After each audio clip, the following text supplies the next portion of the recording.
તો કેમ છો વિદ્યાર્થી મિત્રો? વર્લ્ડ ઇનબોક્સ એકેડેમીના યુટ્યુબ ચેનલ પર તમારું હાર્દિક સ્વાગત છે. જીપીએસસી ક્લાસ 1-2 એસટીઆઈ ડિવાઇસો આ પરીક્ષાઓમાં પહેલાથી જ મેન્સ હતી, પરંતુ છેલ્લા થોડા સમયથી મોટા ભાગની પરીક્ષાઓમાં મેન્સ આવી ગઈ છે. લખાણ ડિસ્ક્રિપ્ટિવ આવી ગયું છે. આનાથી ઘણા બધા વિદ્યાર્થીઓને ખૂબ ડર લાગે છે લખવાથી.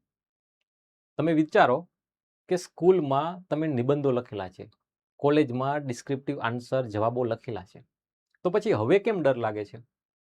છતાં આ વિદ્યાર્થીઓને જે ડર લાગે છે, ડર ભગાડવા માટે world inbox academy men's marathon series લાવી રહ્યું છે. આમાં શું હશે? આમાં દરરોજ અલગ અલગ સબ્જેક્ટના વિડીયો આવતા રહેશે. એમાં એક સવાલ હશે, એ સવાલનો એક આઈડિયલ આદર્શ જવાબ કેવો હોઈ શકે એના ઉપર ચર્ચા થશે. આપણે અર્થતંત્રમાં કઈ રીતે આગળ વધીશું? અર્થતંત્રની અંદર આપણે કોઈ એક સવાલ લેશું, જેમ કે આજનો આ સવાલ છે, જીડીપીનું આધાર વર્ષ બદલાયું છે એ સવાલ આપણે અહીંયા વાંચીશું નહીં, જોશું નહીં, પહેલા એ સવાલનો જવાબ કેવો હોઈ શકે એના ઉપર આપણે ચર્ચા કરીશું. એમાં ઇન્ટ્રોડક્શન, કન્ક્લુઝન, બોડી પાર્ટ, કેટલા ભાગમાં એ બોડી પાર્ટ લખવાનો બને, આપણે આવી ચર્ચા કરીશું, બ્રેઇનસ્ટોર્મ કરીશું. પછી આપણે જોશું કે એનો મોડેલ આન્સર આવો છે. શરૂઆતમાં ત્યારે તમે લખશો, જવાબો લખશો, ત્યારે ડર લાગશે.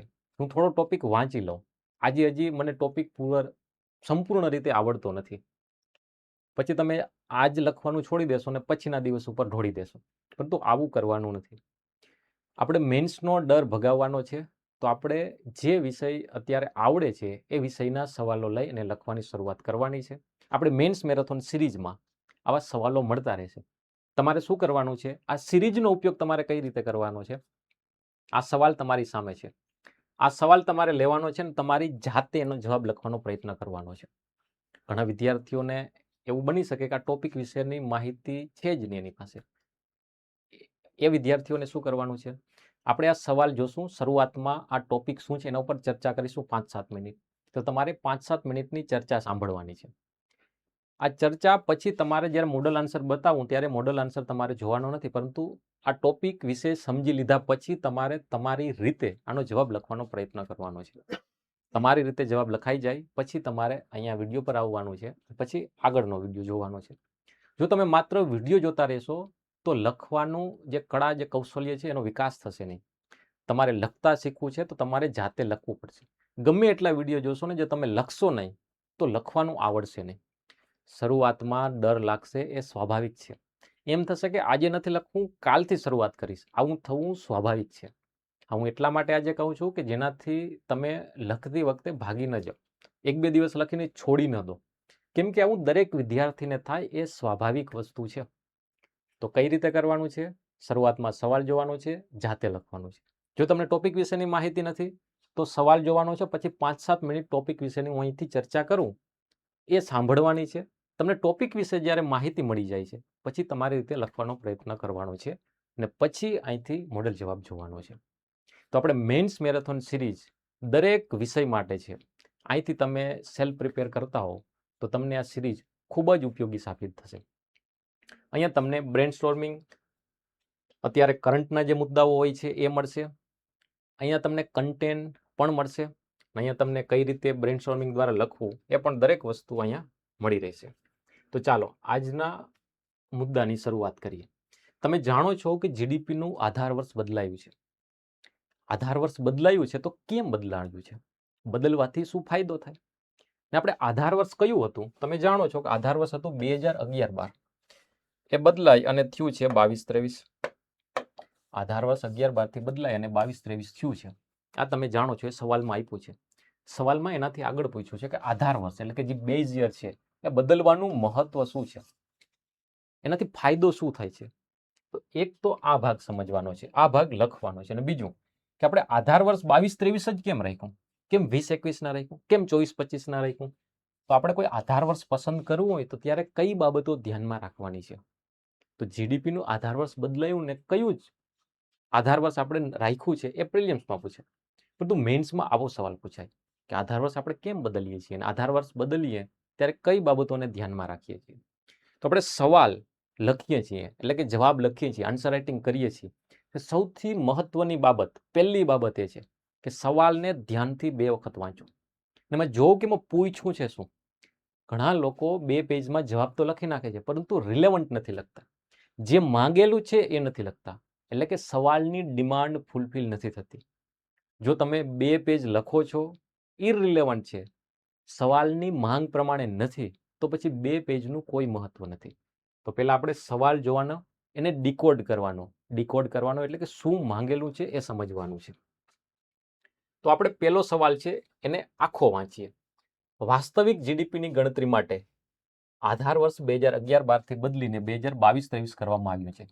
આધાર વર્ષ બદલવાનું મહત્વ સમજાવી, એટલે કે આ પહેલો ભાગ છે. પહેલી લાઈન જસ્ટ લખેલી છે, એમાંથી કોઈ સવાલ બનતો નથી. જસ્ટ એક માહિતી આપેલી છે કે હમણાં આવું થયું છે. એનો જવાબમાં કંઈ નથી લખવાનું. આધાર વર્ષ બદલવાનું મહત્વ સમજાવો, આ પહેલો ભાગ બનશે.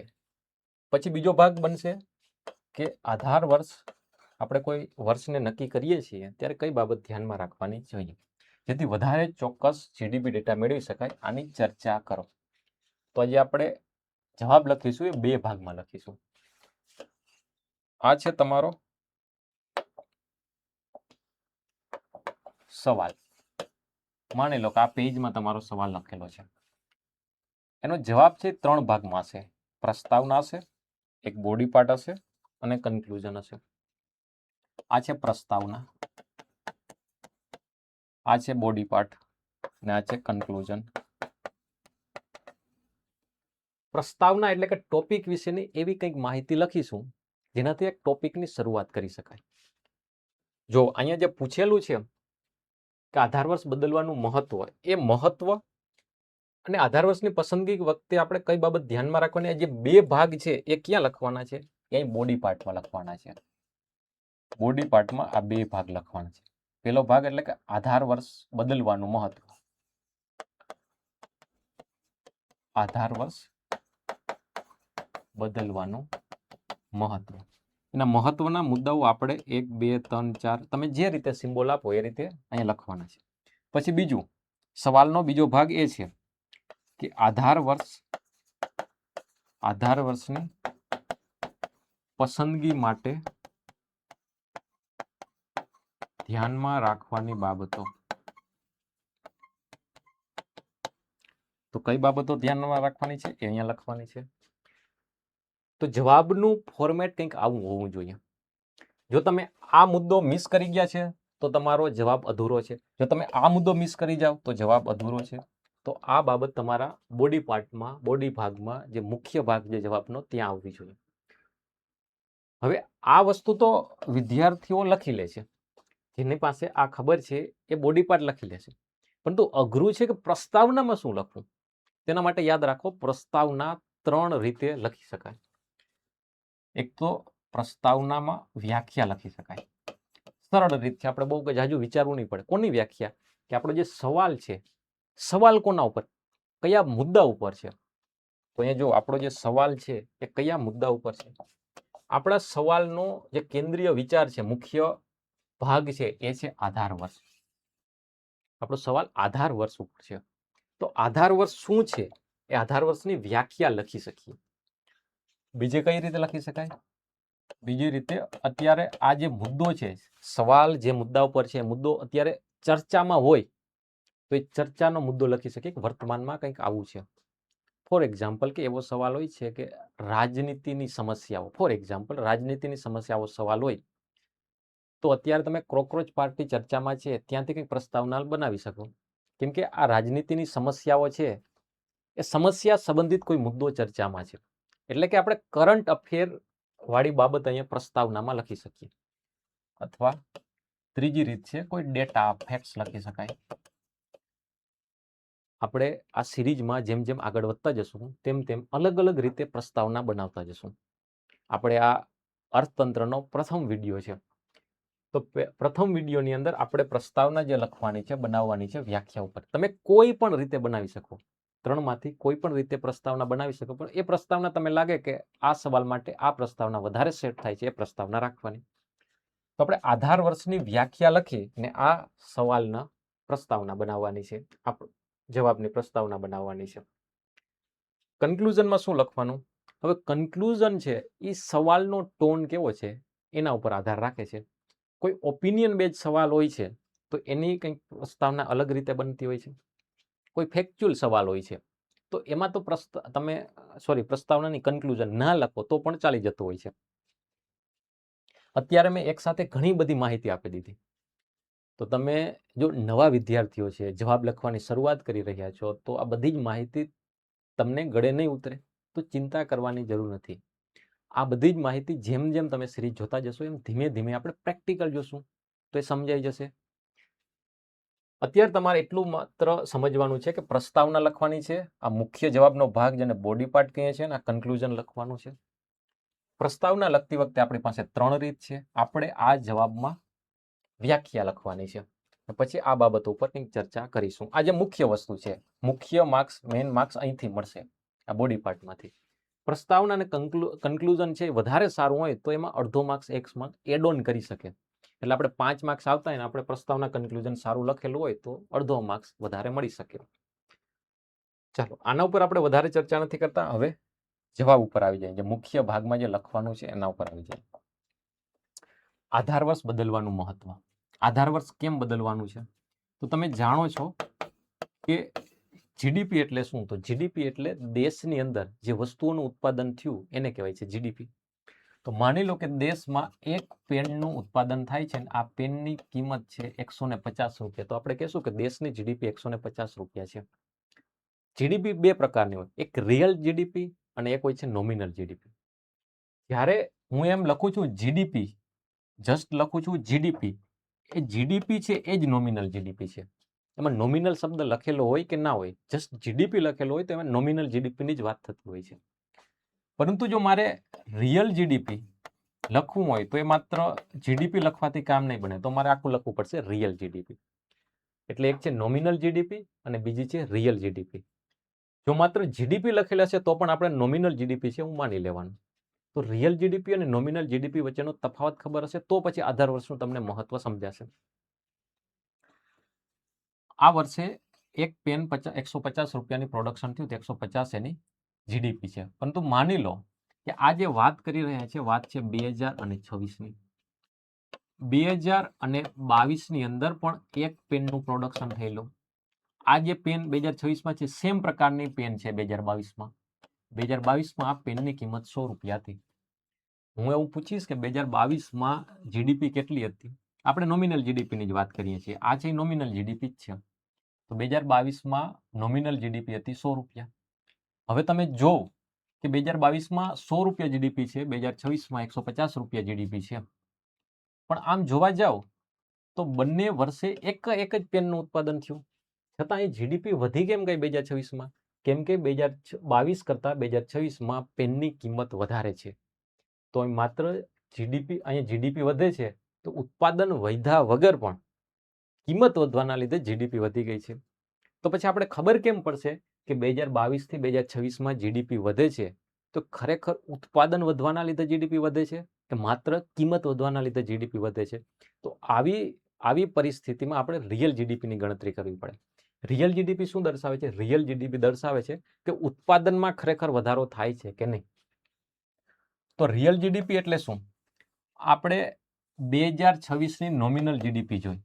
હવે 2026ની રિયલ જીડીપીની ગણતરી કરવી હોય તો કઈ રીતે કરવાની? તો આપણે જોવાનું કે 2026માં કેટલી પેનનું પ્રોડક્શન થયું? તો કે એક પેનનું પ્રોડક્શન થયું. એ પેનની કિંમત કેટલી હતી? તો કે 2026માં તો 150 રૂપિયા છે, પરંતુ એ કિંમતનો આપણે ઉપયોગ નહીં કરવાનો. કેમ?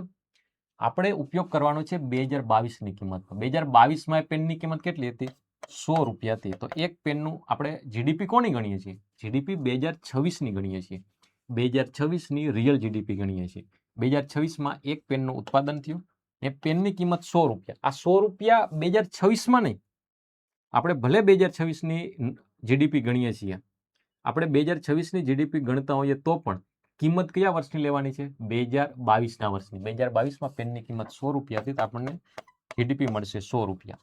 તો 2026ની રિયલ જીડીપી 100 રૂપિયા છે.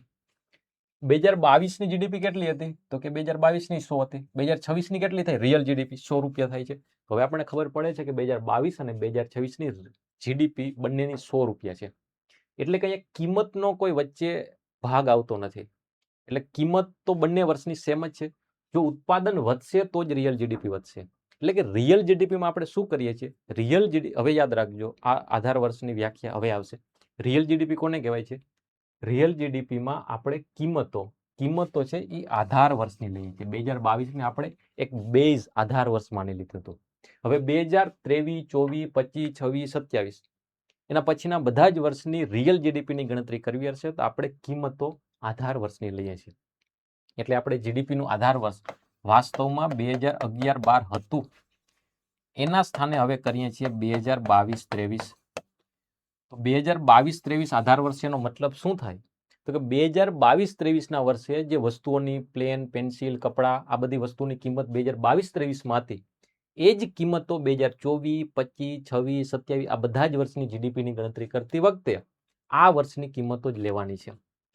આ જે બદલાવ છે 2026થી જ થયો છે, પરંતુ એના આગળના વર્ષોમાં એટલે કે 25, 24, 23, 22, 21, 19, 18, 17 આ બધા વર્ષોમાં રિયલ જીડીપીની ગણતરી કરતી વખતે આપણે કિંમતો કયા વર્ષની લેતા હતા? કિંમતો 2011-12ના વર્ષની લેતા હતા, કેમ કે 2011-12 એ જીડીપીનું આધાર વર્ષ હતું. તો હવે તમને સમજાઈ ગયું છે કે આધાર વર્ષનો ઉપયોગ શું થાય છે.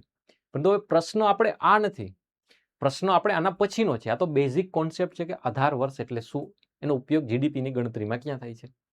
આધાર વર્ષ આપણે બદલીએ છીએ, એ કેમ બદલીએ છીએ, એનાથી ફાયદો શું થાય છે. હવે તમે વિચારો કે 2011-12 એટલે કે એ તો 10-15 વર્ષ પહેલાની વાત છે. તો આજથી 10-15 વર્ષ પહેલા અમુક વસ્તુઓનું ઉત્પાદન અર્થતંત્રમાં થતું હતું. હવે આપણે ચર્ચા કરીએ છીએ કે આધાર વર્ષ બદલવાનું મહત્વ.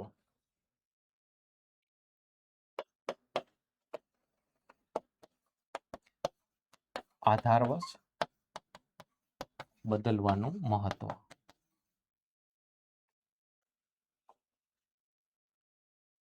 આપણે 2011-12 આપણે આધાર વર્ષ બદલો છે 2011-12 થી લઈને હવે 2022-23.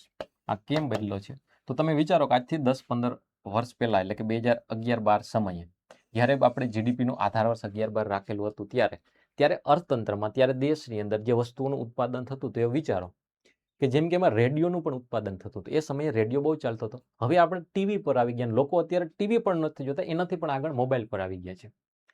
એ સમયે 2011-12માં લોકો ફોન પર વાત કરતા હતા. 1 મિનિટના વાત કરવાના પણ ત્યારે ચાર્જ લાગતો હતો. અત્યારે 1 મિનિટ વાત કરવાનો ચાર્જ નથી લાગતો. આજે આપણે ઇન્ટરનેટ પર બધું કરી લઈએ છીએ, ઇન્ટરનેટથી કોલ કરીએ છીએ, અને કોલ કરવા માટે અલગથી નહીં, પરંતુ એ ઇન્ટરનેટના પેકેજમાં જ બધું આવી જાય છે. તો તમે જોયું કે આપણે જે વસ્તુઓનું ઉત્પાદન કરતા હતા, જે વસ્તુનો ઉપયોગ કરીએ છીએ, એ વસ્તુની પેટર્ન છે એ બદલાય છે. એટલે કે આજથી 15 વર્ષ પહેલા આપણે વાત કરવા માટે ચાર્જ ચૂકવતા હતા. આપણે રેડિયોનો ઉપયોગ કરતા હતા, એટલે કે રેડિયો એ હતો, વાત કરવા માટે ચાર્જ ચૂકવતા હતા. એ વસ્તુ હવે નથી, પરંતુ એના સ્થાને અત્યારે ઘણી બધી નવી વસ્તુઓ આવી ગઈ છે, જે વસ્તુઓ આ સમયે 2011-12માં નહોતી. તો હવે તમે વિચારો કે રેડિયોનો 2011-12માં આપણે રેડિયોની કિંમત જોતી હોય તો તરત મળી જશે, પરંતુ રેડિયોની કિંમત અત્યારે 2026ના વર્ષમાં જરૂર જ નથી. આપણે રેડિયોનું ઉત્પાદન જ નથી થતું, પરંતુ અત્યારે 2026ની અંદર ઘણી બધી નવી વસ્તુઓ, એમાં જેમ કે ઇન્ટરનેટ છે. ઇન્ટરનેટ એ સમયે હતું, પરંતુ ઇન્ટરનેટનો એટલો ખાસ ઉપયોગ નહોતો એ સમયે, કેમ કે ઇન્ટરનેટ છે છેલ્લા 1 દાયકાથી એક વધારે ઉપયોગમાં આવ્યો છે. તો ઇન્ટરનેટની વાત કરો તો 2026માં અત્યારે ઇન્ટરનેટનો ચાર્જ કેટલો? તો 2026ની રિયલ જીડીપીની ગણતરી કરવી હોય તો આપણે ઇન્ટરનેટની સર્વિસનું પ્રોડક્શન કેટલું થયું ગણતરી કરવી હોય તો એક કિંમત આપણે 2011-12ની જોવી પડશે. માની લો કે આપણે આધાર વર્ષ જૂનો હોય તો, પરંતુ 2011-12માં ઇન્ટરનેટના આવા કોઈ ચાર્જ વિશેની કોઈ ખાસ માહિતી મળતી નથી, કેમ કે ઇન્ટરનેટનો એટલો વ્યાપક ઉપયોગ નહોતો. એટલે આપણે જૂના સમયમાં જે વસ્તુઓ નહોતી ને હવે નવી વસ્તુઓ કંઈક આવે છે, એની જીડીપીમાં ગણતરી કરવી હોય તો આપણે સારી રીતે કરી શકતા નથી, કેમ કે એની જૂની કિંમતોનો રેફરન્સ આપણને નહીં મળે. એટલા માટે આપણે નવું આધાર વર્ષ લઈએ છીએ, જેનાથી આપણે અમુક વસ્તુઓ જે આઉટડેટેડ થઈ ગઈ એને કાઢી નાખીશું. જે નવી વસ્તુઓ આવી ગઈ છે એની વધારે સારી રીતે ગણતરી કરી શકીએ.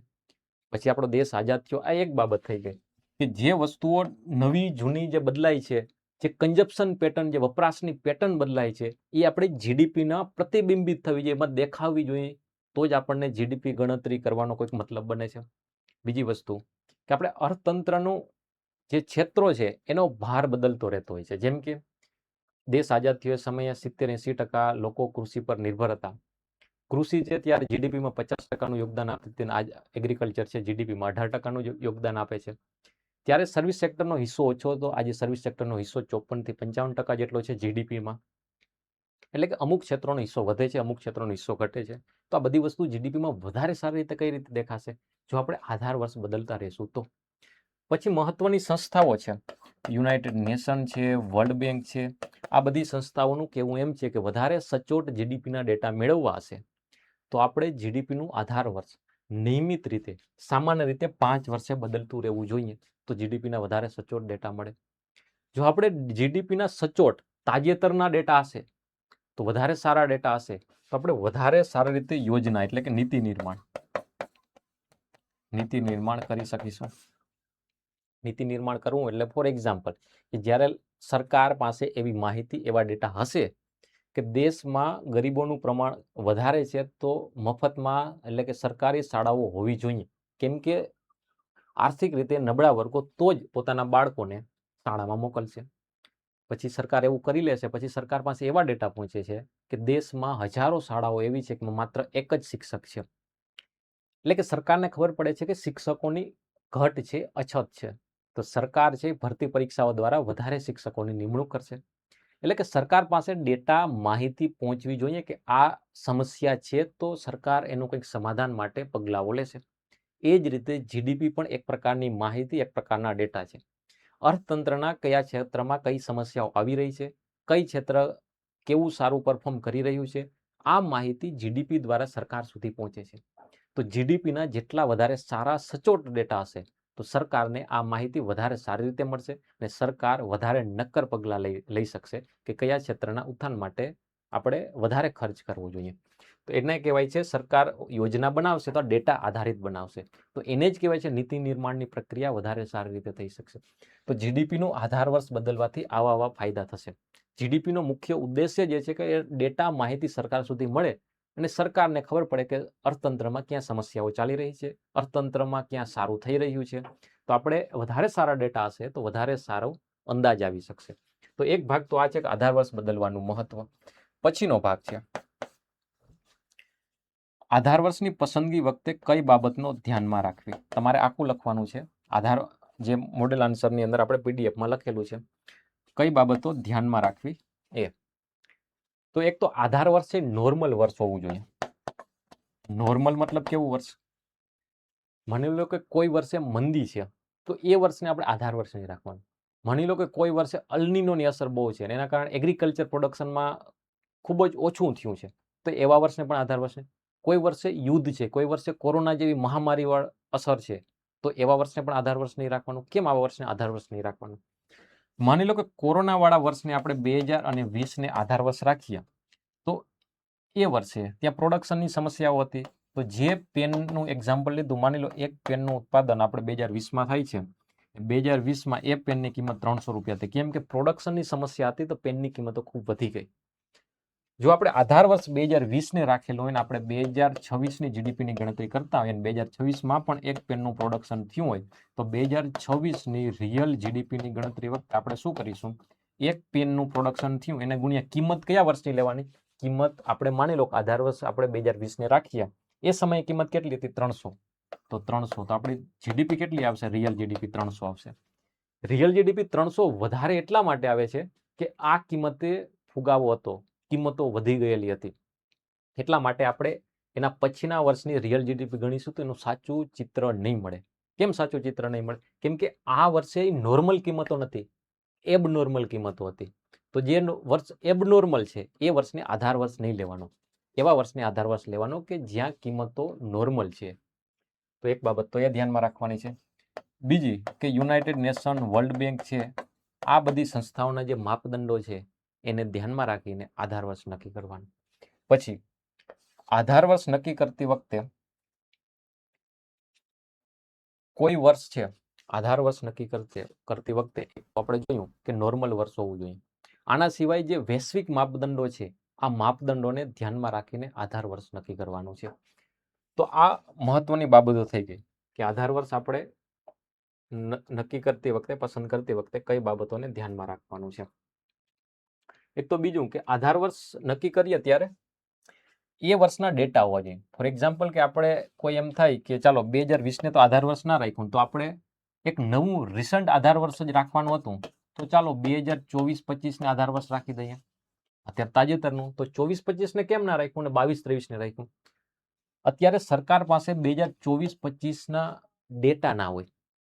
સરકાર સુધી અર્થતંત્રની કોઈ પણ બાબતના ડેટા છે લગભગ 2 થી 4 વર્ષના સમયગાળા પછી પહોંચતા હોય છે. તો 2024-25માં જે પણ વસ્તુઓનું ઉત્પાદન થયું હતું એના વાસ્તવિક ડેટા, આમ તો 24-25ની જીડીપી કેટલી હતી એના ડેટા સરકાર પાસે છે, પરંતુ આ ડેટા હજી પ્રોવિઝનલ છે. 2024-25ના વાસ્તવિક ડેટા છે એના 3 વર્ષ પછી મળશે. તો આપણે જે વર્ષને આધાર વર્ષ રાખવાનું છે એ વર્ષના ચોક્કસ ડેટા વ્યાપક સર્વે દ્વારા, કે લોકો કયા પ્રકારની વસ્તુ વધારે ખરીદે છે, લોકો કેટલું કન્ઝપ્શન કરે છે, આ દરેક બાબતના સર્વે સરકારે કરી અને ચોક્કસ ડેટા મળી જાય એ વર્ષને જ આધાર વર્ષ તરીકે રાખવાનું છે. એટલા માટે 2022-23 છે તેના વર્ષે 24-25 ને 26નું વર્ષ છે. તો આપણે આ 3 વર્ષ પહેલાનું આધાર વર્ષ એટલા માટે રાખીએ છીએ કે આ 2022-23 વર્ષના ડેટા, એટલે કે રિસન્ટમાં રિસન્ટ, નવામાં નવું વર્ષ આપણે 22-23 મળે છે કે જેના ડેટા આપણે સરકાર પાસે હોય છે.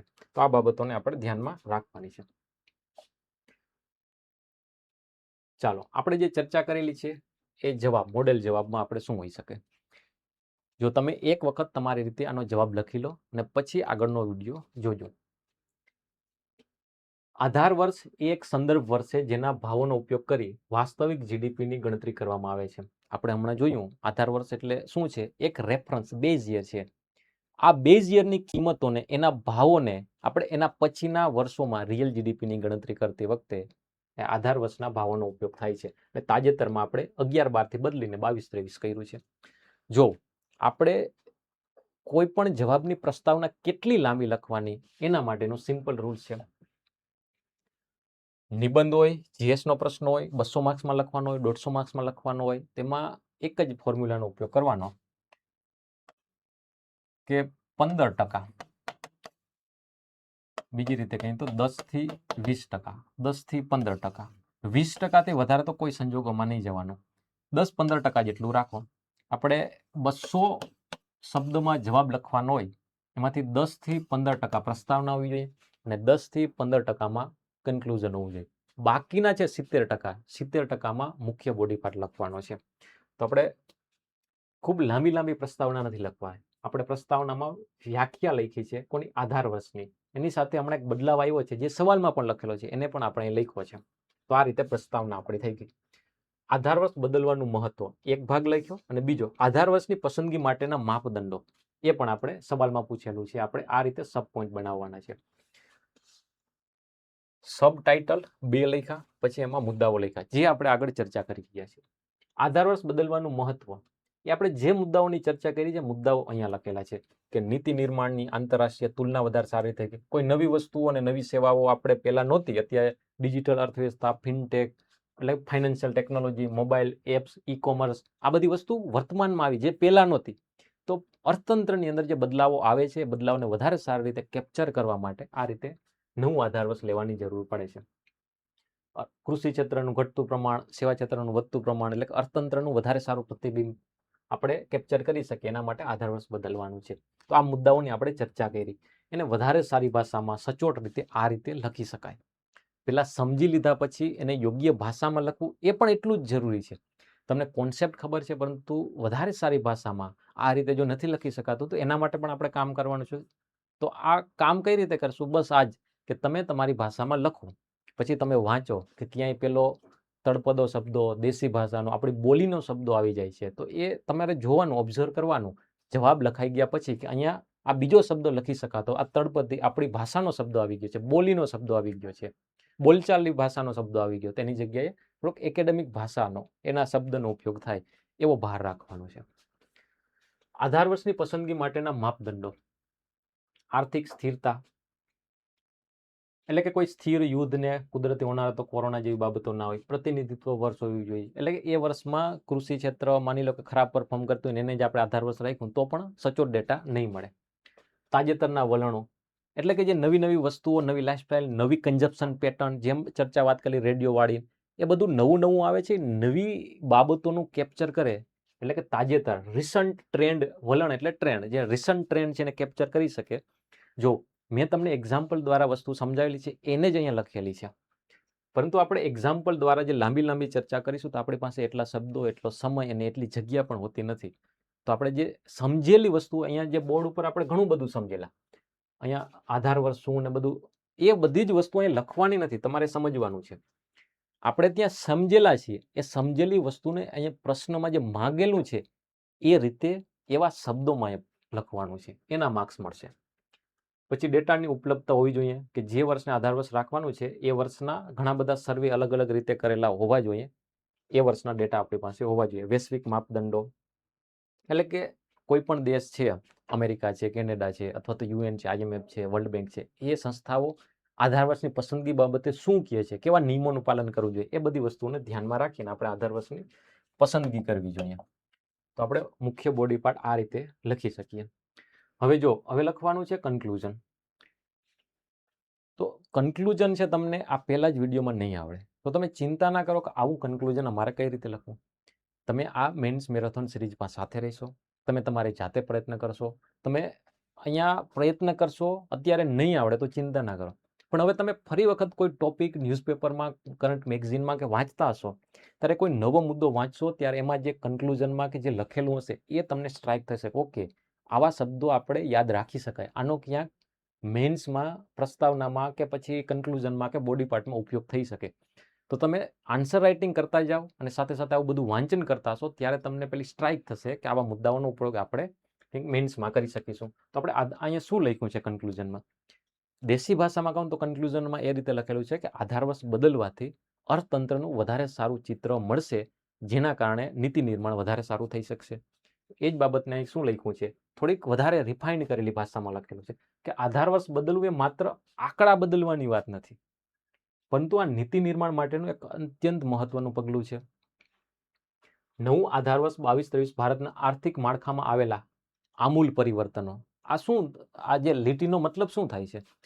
રેડિયો વાળી જ વાત અહીં લખેલી છે, પરંતુ એ રેડિયો એવું એક્ઝામ્પલ નથી લખવાની જરૂર, એવું પ્રશ્નમાં એવું માંગેલું નથી, પરંતુ જે આપણે વસ્તુ સમજેલા છીએ તેને એકેડેમિક ભાષામાં લખી કે પહેલા રેડિયો ને એવી બધી વસ્તુનો ઉપયોગ, અત્યારે ઇન્ટરનેટ ને આ બધી વસ્તુનો ઉપયોગ થાય છે, એટલે કે આપણા આર્થિક માળખાની અંદર જે પરિવર્તનો આવ્યા છે એ પરિવર્તનોને વધારે સચોટ રીતે, એના ચિત્રને વધારે સારી રીતે કેપ્ચર કરી શકે એવું આપણે આધાર વર્ષ છે ને ભવિષ્યની અંદર એ વધારે, ભવિષ્યમાં વધારે અસરકારક અને લક્ષિત નીતિઓ, એટલે કે નવી નવી જે નીતિઓ, જે યોજનાઓ બનાવવાની છે, આપણે ટૂંકમાં 2 લીટી એવું કહેવા માંગે છે, આધાર વર્ષ બદલવાથી વધારે સારા ડેટા મળશે અને વધારે સારા ડેટાથી વધારે સારી યોજનાઓ બની શકશે. તો એને આપણે જો કઈ રીતે લખ્યું એ તમારે જોવાનું છે. એટલે બે વસ્તુ તમારે સમજવાની છે. એક તો સવાલમાં શું માંગ્યું પહેલા એ સમજવાનું. જો સવાલમાં માંગેલું તમને આવડે છે, કોન્સેપ્ટ ખબર છે, પછી પણ યોગ્ય શબ્દોમાં ઢાળવું એ બીજી સમસ્યા છે. તો આપણે બે વસ્તુ, પહેલા તો આપણે ડેટા કન્ટેન્ટ છે કે નહીં, એ ડેટા કન્ટેન્ટ આવે પછી કે એને કઈ રીતે સારી ભાષામાં લખવું, આ બે કામ આપણે આન્સર રાઇટિંગમાં કરવાના છે. શરૂઆતમાં તમને ગભરામણ થાય, જવાબ લખતી વખતે એમ થાય કે આવો જવાબ તો મારાથી લખાતો જ નથી, તો ચિંતા કરવાની જરૂર નથી. એક ધીમી પ્રક્રિયા છે, તમે કરતા રહેશો તો થઈ જશે. તમે ભાગી જશો કે આવું તો આપણાથી ના થાય, તો પછી થવાનો કોઈ સવાલ જ નથી. તો આપણે ડરવાનું નથી. શરૂઆતમાં ડર લાગે એકદમ સ્વાભાવિક છે ને એ થવું જ જોઈએ. માણસ તરીકે આપણે બધું શીખીને નથી આવ્યા, આપણે બધું શીખવાનું છે. તો આજના વિડીયોને અહીંયા સુધી રાખીએ. મેન્સ મેરેથોન સિરીઝમાં ફરી મળતા રહીશું. ત્યાં સુધી આવજો.